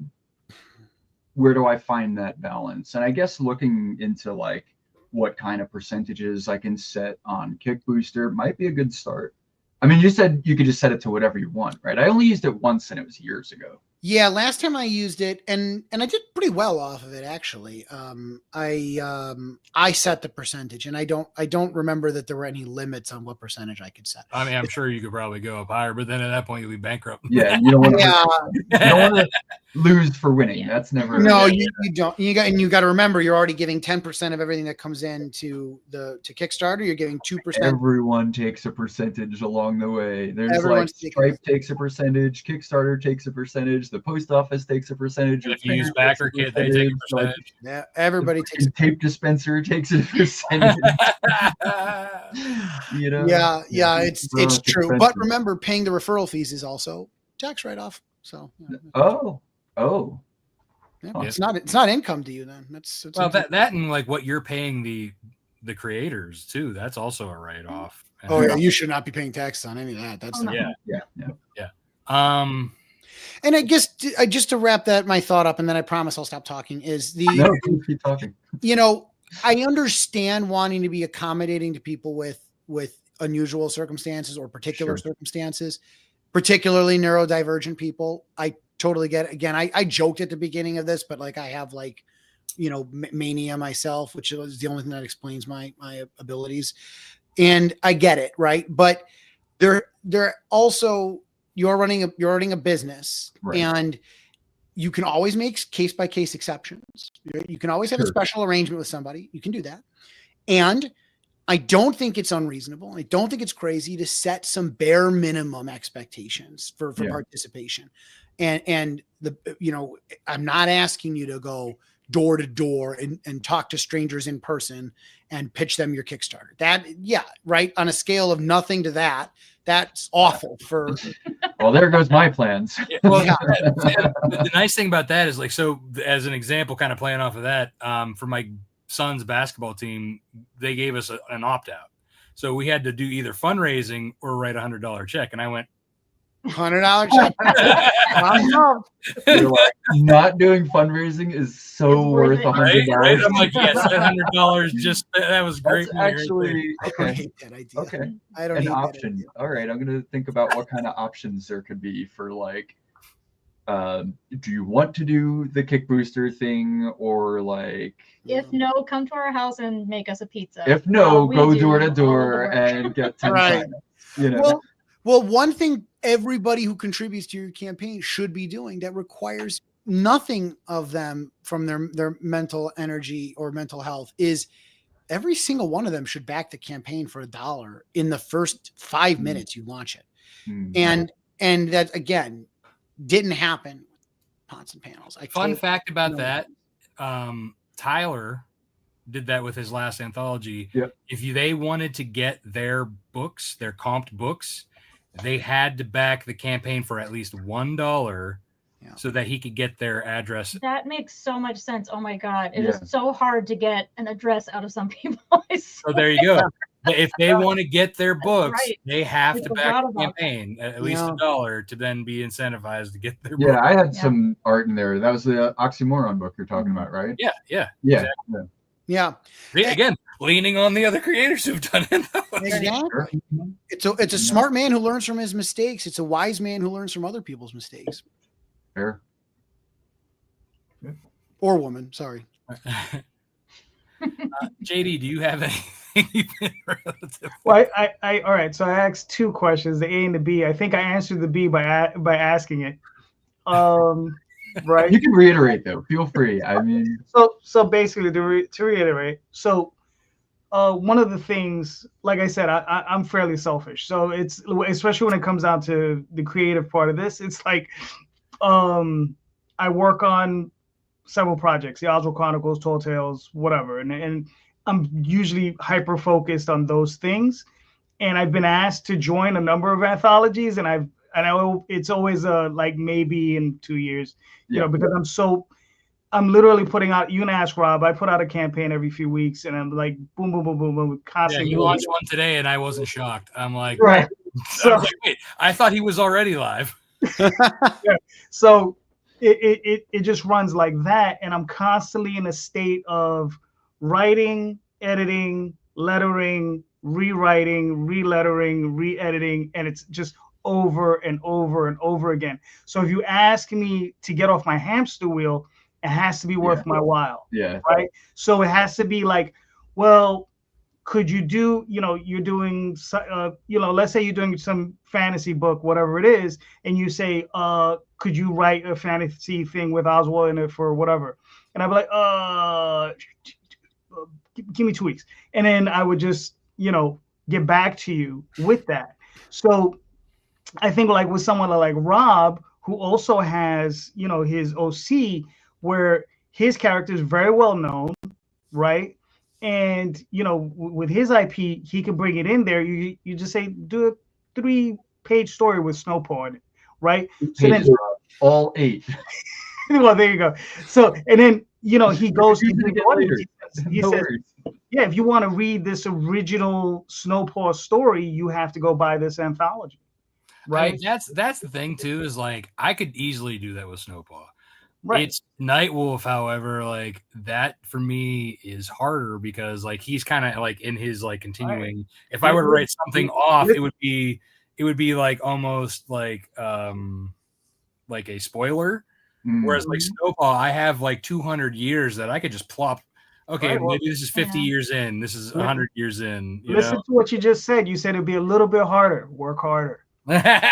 Yeah, work harder than I wouldn't say no to Snowpaw. But isn't that why you made Snowpaw? Like the genius there was you built up this IP that had a built-in following, and then you go do this spinoff, and it's like now you've got the flexibility of the spinoff with the recognizability of the main brand. And I still did 2 different stories for these anthologies that I was in that had nothing to do with my stuff. Right. Well, they were creator owned, like you kept the rights to them, but you just decided not to do your own? The one for Nightmare Theater, yes. That actually I do plan on tying that into a Nightwolf story later on. I ended up actually thinking about that further and kind of like, oh, I'm actually going to use one of my celestial beings and kind of tied that in. Because at first we're kind of going off on a tangent, but I didn't have a story. Like when Clay first asked me to do his first one, I didn't have a story, and and at the time I think I only had Nightwolf. I didn't have Snowpaw. And then when I actually later on, like a couple months later, I had a legit nightmare about my daughter. And so I took that story, like I immediately woke up with tears in my eyes and started like texting myself, like the basic gist of what happened. And then the next day I sent it to Clay, and he's like, oh shit, that's amazing. He's like, actually, like the one thing is like we have like there was a similar thing with like Witch Coven that he had already done. So I turned it into a death goddess instead. So it kind of like I just made it a quick tweak. Yeah. And that's the death goddess is what tied it into my Lone Wolf Comics universe. Whereas like with Travis's, I did the Cthulhu Invades Wonderland, and it was basically he's like, all right, you do the Bandersnatch and a Shoggoth. And I was like, all right, well, that's easy enough. Yeah. We worked on one for Neverland, Cthulhu Invades Neverland. Mm-hmm. That was fun. Yeah. So like, yeah, so those aren't technically my characters, but I only did a 4-page short, which he thought that I would do well with the Bandersnatch, considering it was basically a wild beast fighting. Right. Yeah. So that brand you got there, man. I brought my Nightwolf team for that. So whereas like with Nightmare Theater, I had a whole different art. Actually, the artist was one of my guitarists in my band that we went to college. Oh, that's awesome. Together. So like, you're in a band? What? I was a lead singer in a band. What? Matter of fact, if you ever listen to right the now? Tracks, what's that? Are you going to sing for us right now? No, but if you ever listen to the backtracks of my Nightwolf videos, that's one of my songs. Oh, that's awesome. All right, I'm going to have to listen for that. Okay. Clever. Something you own the rights to. The lawyer in me is pleased. Well done. Anyway, so we kind of went off on a way tangent. JD, did you finish your thought? Or that was one. That was one. And one, yes. The other one was thinking outside the box as far as advertising for your book and trying to get it to different audiences. Oh yeah. So with that, I mean, because this is something I run. I have a different, I run with a certain crew, and we think about this stuff all the time because we're trying to get into the direct market, and we're trying to find new and different ways to incentivize that market, or just to make it more aware of our stuff, so that we can get them into stores to buy our IPs and buy our books or whatever. One of the things I've been thinking about that you can look into is every place I've ever been to. I live in New York City. There are tons of local newspapers, right? I mean, it's one of those things where, and they're constantly looking for content. Okay. If you have a town that you live near and there's maybe 100,000 people, you probably have a local newspaper that you don't even know about. Right. You you could probably go find them. What? What is a newspaper? Newspaper. So you mean what they used to wear on their way to school, uphill both ways on their feet? Yeah, well, stuff it in their jackets to keep warm. Yeah. But I mean, if you go to one of them and you maybe introduce yourselves and talk to them, you might be able to get an article written about yourself. You might be able to have, if you have like a one-page story, right? That you might be able to have them insert it. Especially if it's depending on the type of paper, type of people, maybe they like horror, maybe they like science fiction, maybe they like something a little bit more wholesome, who knows? So you just find what they enjoy and you try to, find that one story you maybe have in there that you can put into their paper. And then, and then on the little sides, you can put in a, website or maybe a QR code, or in that way you get a different audience. Right. The other thing is I know Lynsey's part of Penguin Putnam, so it's like libraries are still a thing, right, for some people. And one of the things we've been doing is we've been going to libraries and we've been dropping off little trading cards with QR codes on. Yeah, you understand? So people they go in and say, oh, what's this? And I like trading cards opposed to bookmarks, because trading cards you collect, and sometimes I'll have people I've had people randomly buy my trading cards. It's weird at conventions, so they can use it in like Magic the Gathering. It's very strange.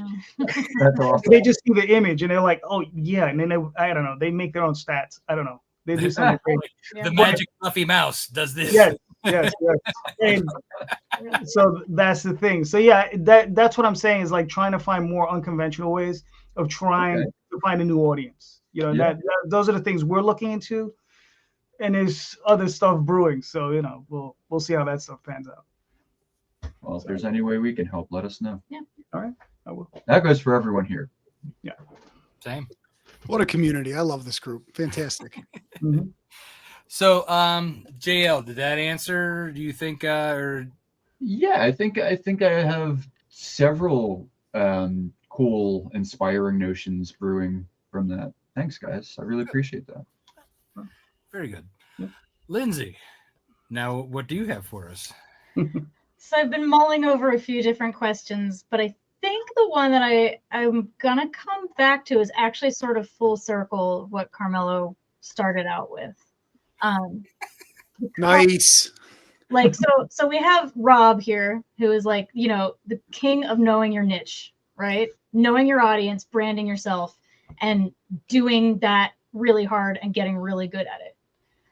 But then we have like me and Carmelo, who like to do different things. Jayel, oh, I got fuzzy. You did. You got real fuzzy. Yeah, fuzzy. Okay, yeah. So this is me trying to define myself and getting fuzzy. But Jayel also does this. I get fuzzy too. We write our own stories, and they go across a whole bunch of different genres and media types. And I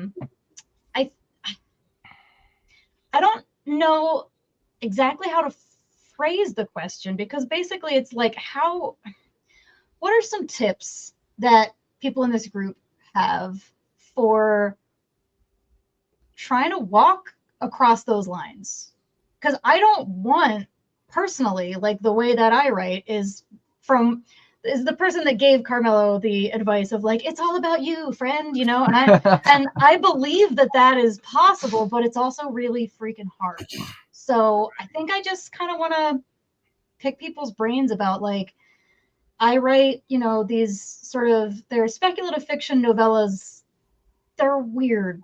They're not horror. They're not sci-fi. They're some sort of weird in between thing, right? And then I have a not safe for work comic that is like feminist and actiony and sort of sci-fi. And then there's one about dogs that are vigilantes. I mean, it is kind of all over the place. What are people's thoughts on how I can convince people that, like, I am a writer worth following, even though I do all these different things? Or should I not do that? Should I pick a genre? Tell me. Give me your wisdom. So who has questions before we jump in? Because I know JD's got a lot to say about this, because he does cross a lot of boundaries. Yeah. Well, I mean, I guess the most basic question is, when you're pitching yourself, right? Okay. So obviously, let's say you're do you do conventions? On a limited basis. We live in Montana, so it's really hard to get to conventions, but we do the ones that we can. Right. Here in town is great.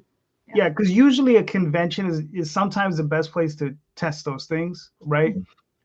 So if you're gonna do a wide variety of like genres, right? Are you selling the book, or are you selling Lynsey? Right? Because in the end, right, and I'm going to use an example, and I know he's not popular at the moment, but before everything occurred, Neil Gaiman was a name where if you just most people heard his name, it didn't matter what it was, you went and bought it, right? Alan Moore, similar, right? You don't really think, you know, oh, is he like doing doing this? No, you just hear Alan Moore, and you're like, oh, it's Alan Moore, right? Stephen King, same thing. Yeah. You don't think, you know, is it The Shining? Is it Cujo? Whatever. You just think Tom Clancy. Tom Clancy. I was just going to say that. Even though he's dead, I'm getting his next book. I gotta interject for a second, JD, with all due respect and all the love in my heart, because this is a conversation amongst interested minds. We're all just trying to reach some kind of truth here. You just gave me two examples of people that disprove your point. Stephen King. As soon as you said Stephen King, what did JL say? He said, "Oh yeah, Cujo, The Shining, right?" Like, or you just say, "What do you think horror?" Okay, horror, right? Stephen King. Someone named something for me. He wrote that wasn't horror. Go ahead. Oh, Stand By Me. It was a comedy. All right, Stand By Me. That's a good. That's good, right? How many more like that? Like how many its and carries and fire starters can I name for every Stand By Me you can name? He eventually he pulls a Chasing Amy like everybody. Dark Tower. I want to. Right. Well, even Right. Dark Tower's weird and scary and ties in all of his stuff, right? Well, Like, true, but there's a lot of Western. Like Yeah, when you get kind into of like the dusty, gunslinger, there's a lot of sure. Western. He action wrapped it all adventure. in a Western, right? But he's still referencing all of his weird Yeah, cosmic. Desperation was a Western too.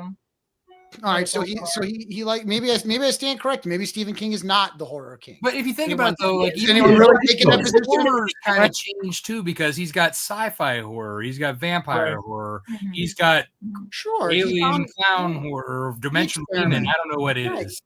Eventually, every one of us wants to do a Chasing Amy and get away from the dick jokes we're known for and do something profound, which is why that's my favorite Kevin Smith movie, because That's a classic reference. I appreciate right and Stephen Okay, King but he did just traded dick jokes for vagina jokes. So like, is that like changing vampire horror for zombie horror? I mean, it's one kind of genital for another. The point is, like, the guy built a brand first, and then he was able to go off the reservation, right? And like at this point, if Rob wanted to do vampires, he might get away with it I because do vampires. They're I included in mean, my books. well, yeah, but Nightwolf is like that's the Like a band, vampire right? focused series. If you wanted to do a vampire you can easily spin-off, pivot. right? You could do a They're vampire, related enough. right? You could do that, or you could go even further, and you could do something even that has nothing to do with any of that. I mean, I do have 3 other titles that I have in the wind that I've been wanting to do, but Jason, I'm very limited on my time, so I focus. I hyper focus to get something done.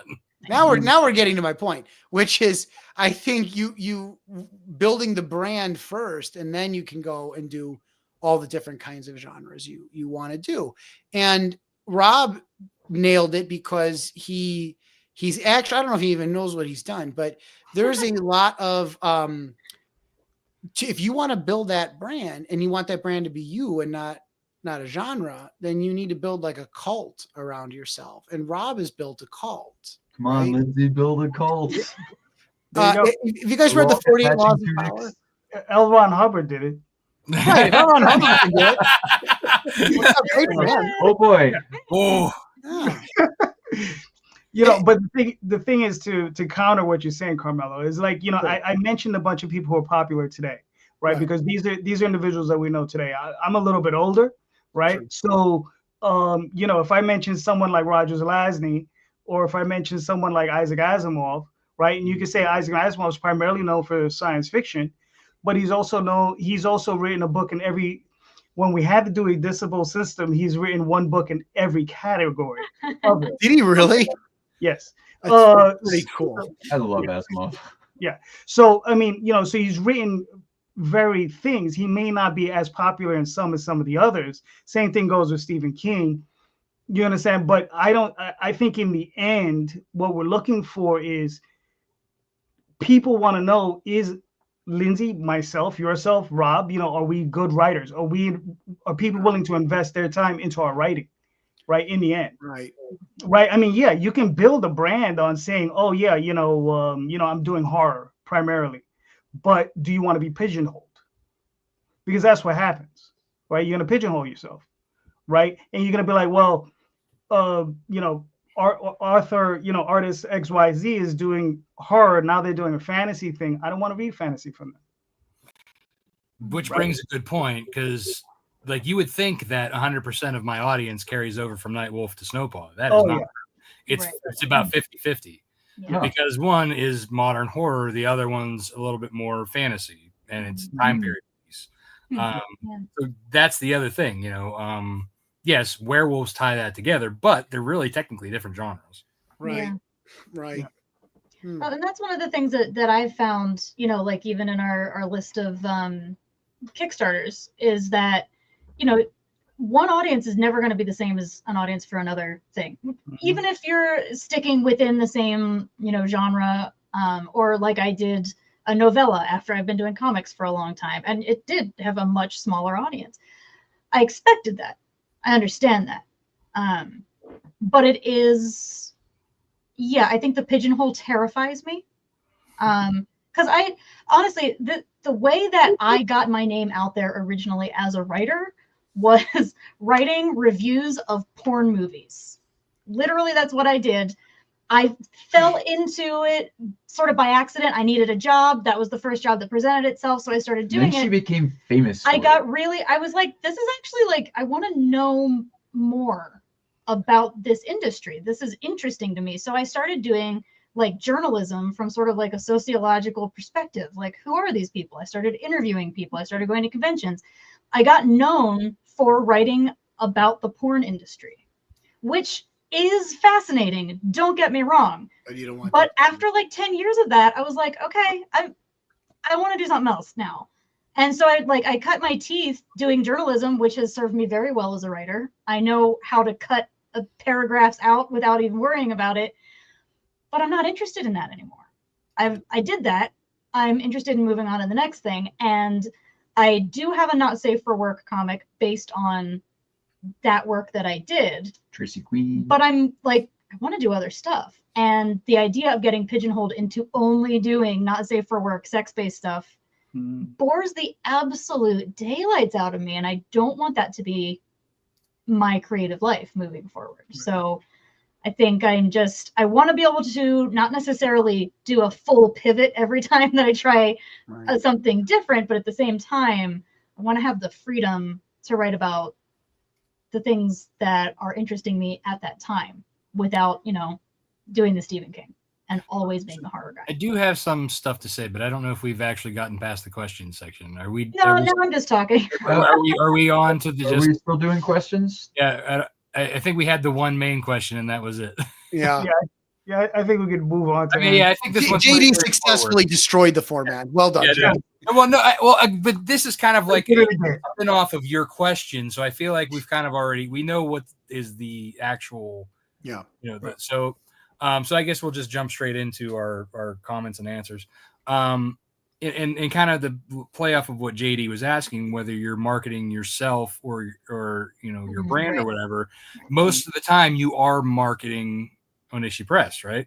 Yeah. So when you're doing it, like for me, obviously, I go to Kickstarter as myself, but I'm still Lone Wolf Comics. So I have my logo everywhere, but on my Kickstarter page, it's me. I'm talking about it. I'm using my name.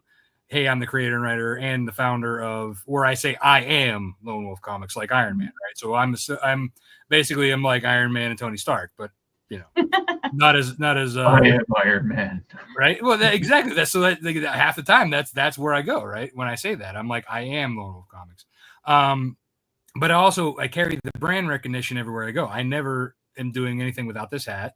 One, because it covers my bald spot and makes me look younger. And two, the brand recognition, I go to cons. I have my logos are on everything. I mean, I'm like, you get a logo. Like in general, but I'm still introducing myself at the cons. Like, hey, I'm Rob Multari. My brand, even on Kickstarter, is Rob Multari is the main Kickstarter account. My name is slapped everywhere. I don't know if it's because I have a complex because my dad's also Rob Multari, but he may be a local hero, but I got farther than him. Gotta outride the Rob. Out Multari. Which is funny because people think when my dad likes it and comments on my stuff, they think it's me, and I'm like, different picture. High-fiving yourself in public. Right? Huh? Yeah, I'm like, hello. Hey, me. It's so awesome being me. Yeah, right. Yeah. So I'm like, thanks, Dad. No, but again, you want to and Travis Gibb has a similar issue when it comes to this, because he has Orange Cone Productions is his main, production company. But he wants to market himself because he wants to one day do a story for Marvel, do a story for DC. Like he wants to be himself writing, he wants to be in that. So he's kind of like, okay, well, what do I promote more, my company or me? And I'm like, I've told him, I think actually this was kind of a similar thing he had in his hot seat when he came on. I was like, well, you're already putting yourself out there. You're doing. He has several different books that he's doing for other indie publishers. Maybe that's something for you to think about, not just putting it under Onishi Press, doing something for another company. Doing a couple of different things. All right. Are you offering Lynsey a job? I mean, I'm always looking like for Nightwolf. Whenever I get my collected editions, I have guest writers. So just say I'll have my people call your people. You're right. Fair enough. But my point You is, need an illustrator. Hey, this is my hot seat. Sorry. wow, now we're just tipping out. But you see, my point though is like you want to put your name out there. Yeah. Well, the best way to do it is to put it in multiple places. Right. You know, play in different sandboxes. Right. So and write what you want. Like, and the idea, what's nice about like, especially with indie creators, you can make yourself a decent deal with if you want to write your own story, but put it under somebody's banner, like that you keep all the IP rights. They just basically then just have the production rights so that, you know, they recoup their cost, you know, or you do a partnership kind of thing, you know, or however you want to work that out. Yeah. But, you know, Travis would be a good one to talk to because he's got Band of Bards. He's got, he did have Scout, but that's a different story. Yeah. You know, aside from that mess, but he has like several publishing things. He's under mine. Like he's done 2 stories in volume 1. He did one in volume 1 and volume 2 of Nightwolf. And matter of fact, he's actually wrote a whole script that I still have to read. Travis, if you're watching, I do owe you that. That based off those same characters, like he actually pitched a mini series, you know, that we're talking about publishing under Lone Wolf Comics. So that's, you know, getting your name out there in forefront when you're writing your stories that you want to write. Helps you to build your brand because you are not just selling your story, you are selling yourself. Okay. Well, I mean, fun. Today, right? You were working on a story for Archetypes, for, Geek Collective. Yeah. I mean, they came to me and asked though. But maybe this sounds like a lot of initiative. Yeah. Look, it's just like when you come up, you know, when you're coming. Right, everybody, if you're watching, ask Lynsey for work. But you think about it though, like if you want to do a specific story, and you think it fits well under a specific publisher like Band of Bards or Orange Cone Productions or Dreamweaver Press or whoever, right? If you think it fits under there, you're already doing all the work to go to Kickstarter with it, right? You're putting the elevator pitch together. You have all of the artwork and the pre-prep work. Just have that ready in a packet, like in just a PDF, and send it off to somebody and submit it. Be like, hey, are you interested in doing this? And then go from there. Just and you know what? Just send it to a bunch of different ones if you feel like there's multiple publishers that might be interested in it. And the first one that gives you the best offer. Yeah. Off I go. Yeah, I can do that. Build the cult of Lynsey G. For real, yeah. I'm not much of a cult leader, but I can work on it. Yeah. The only thing I can add to that is one time I sat next to a gentleman at a convention. Unfortunately, I'm blanking on his name. He was an author. He had done some comics, but he was primarily an author, and he had contributed to dozens and dozens of anthologies, and he had them spread all over his table. Yeah. Right. And these were from various presses, some very large, some very small. And he would sit there, and this guy was killing it. He was like, "Hey, you, what do you like? You like fantasy, science fiction, horror? I got it. Come here, zombie. I got all the drugs. Seriously, I got your uppers, I got your downers, I got your poppers." Yes, he was. I was like, for real. He crushed us all weekend. It was fun just watching him and the way he did it. And he was an older gentleman. I mean, like he was probably in the 70s, and he was just there selling book after book. I mean, just killing it. And I mean, and I was just like, wow. And that's where my thing comes from is like, you know, spread yourself far and wide if you can. You understand? Like I'm hyper focused as it is. You know what I'm saying? So I mean, to get to Carmelo's point, I'm the one doing the opposite of my own advice. So you know, but same. Yeah, me too. Like all of it works. You understand? But it just depends on what works for you. You know, and that's going to be the thing. Especially if you're spreading yourself all over in these different places, you might want to like, you know, try to like Rob said, get into different anthologies, get into different publishers. Yeah. You know, 'cause that'll help spread your name around. Because Yeah. just like with Jayel saying about his current campaign, his current book, right? You have a certain funnel that you're leading down, and you're not pivoting. But by going with a different publisher, they're going to be like, well, your funnel's over there, my funnel's over here. So maybe you'll discover a new path. Right. Yeah. Mm. I have one thing I'd like to add, which is, Lynsey, you if I heard the issue correctly, is similar to my own, which is how is that you want to do all of these different things and work in all these different, playing all these different sandboxes. And the more I thought about it, the more I realized there's no problem with that. You are already doing it, right? The issue is that you want to build a following doing that you want to earn a living doing that you want to, what else? Because there's nothing to stop you from writing whatever you want to write. You can do it. I'm doing it. We're doing it, right? You're already doing it. What's the actual issue, right? Is it I want to be able to write different genres and different mediums and have a big audience that follows me from one to the next? Because that's not what you said. What you said was just, I want to be able to write in all these different things. And there's nothing stopping you from doing that until we best understand whatever's missing. Then we can figure out what advice to give, because the advice right now is just do exactly what you're doing. You're already and that's what I want to do. No. whereas if you go into different publishers, though, you're going to their audience and you're collecting.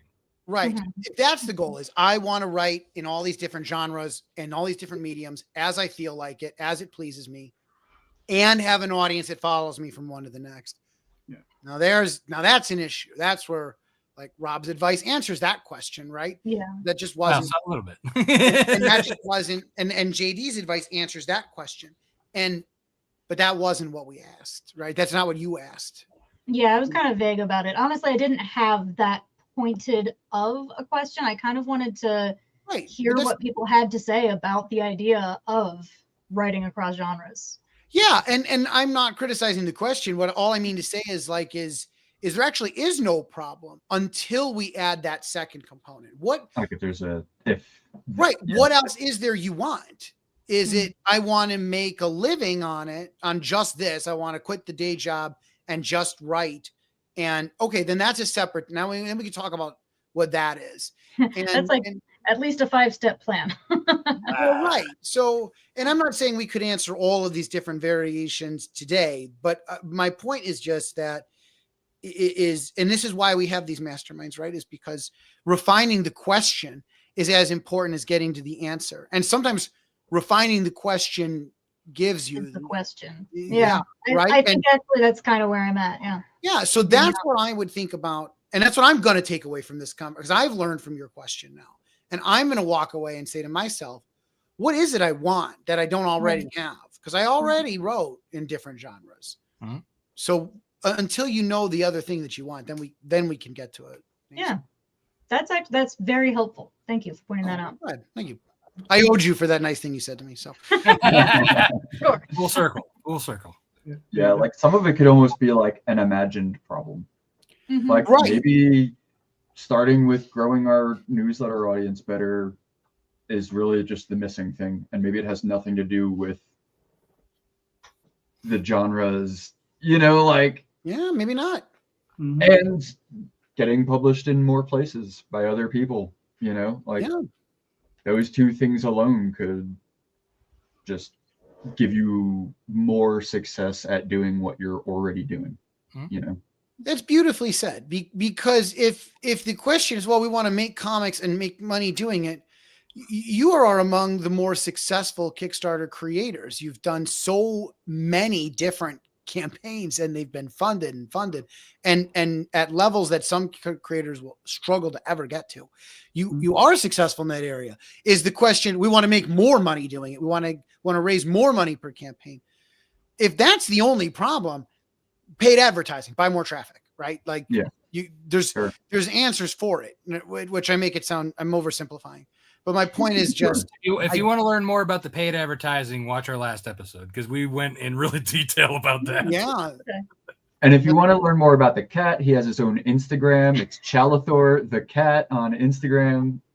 Following underscores right now. Yeah. So it's CHALITHOR. It's a very underscore the underscore cat. Chalathor. Done. We had a question in chat. Someone, I think it was Peter, was asking. Yeah, Peter asked a question. Fantastic. The cat's name is Chalathor. Yeah. We call him Chal for short. So, Chal. Lynsey, did this help? It really, really did. It gave me some perspective that I didn't have, and a few things to mull over as far as, directions to take my career. Thank you. Go. Good. Very good. Well, everybody, I think we have ourselves a show. Unless anybody else has anything for Lynsey before we move on, or shall we? No. Okay. So let's go around and Lynsey. And I guess since you guys are technically going to be found at the same places, unless you want to separate that out, go ahead and tell the good folks where they can find you, what you're kickstarting, and so that they can go and find you. All right. Well, we are Oneshi Press. That is spelled ONESHI Press. We can be found at oneshipress.com. And right now we are live on Kickstarter, funding our 14th comics anthology, the Side Quests Anthology. And you can find that at kickstarter.oneshipress.com. And we are on all the social medias as Oneshi Press. You can also find us at home working in front of our computer pretty much from when we wake up to when we go to sleep every day. True.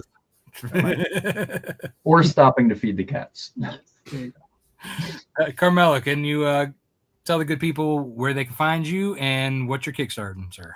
Certainly. Right now, my newest film, Name the Demon, is streaming on Amazon and on Tubi, and that's what we're kickstarting, the physical media release, and it ends tomorrow. So if anyone likes owning physical media like I do, we're doing the Blu-ray and the VHS. It was a stretch goal we unlocked. Apparently people want that again. Interesting. So Name the Demon live on Kickstarter now, ends tomorrow. Wow. We're funded. We're on some stretch goals, but I sure would love it if you pick up a copy. And if you're not a physical media person, stream it, on your streaming platform of choice. If you want to follow me or connect with me, Chimera's Comics, spelled just like the monster, on Facebook and on Instagram. Chimera Studios official is our movie handle for the movie side of the business. So, if you want to follow both or either works. And, if you're really cool, you can just send me a friend request on Facebook or follow me personally, Carmelo Chimera.